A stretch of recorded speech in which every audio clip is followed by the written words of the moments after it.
Good morning বন্ধুরা। সকাল হলো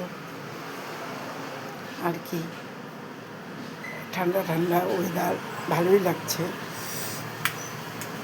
বাইরে রোদটা ভীষণ ভালো লাগছে, মিষ্টি। আর এই যে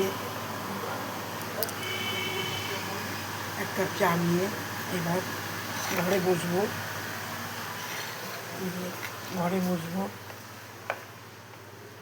বাইরে বসলাম না, কারণ বাইরে কর্তাবাবু বসে আছে রোদে।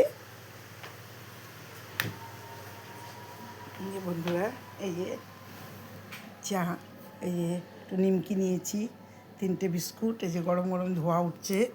চা দেখো, চা, এই যে আমি এখানে আমার চা খাবো। তাহলে তোমরা কেমন আছো? আমি তো ভালোই আছি। এখন ঠান্ডা ঠান্ডা ওয়েদার, চাদরটা গায়ে দিয়েছি।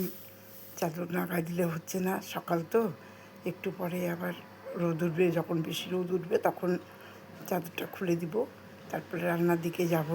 রান্না করতে তো চাদর গায়ে দিয়ে রান্না করা যায় না, সেরকম ঠান্ডা তো পড়েনি। আচ্ছা ঠিক আছে বন্ধুরা, এবার একটু চা খাই। ঠিক আছে।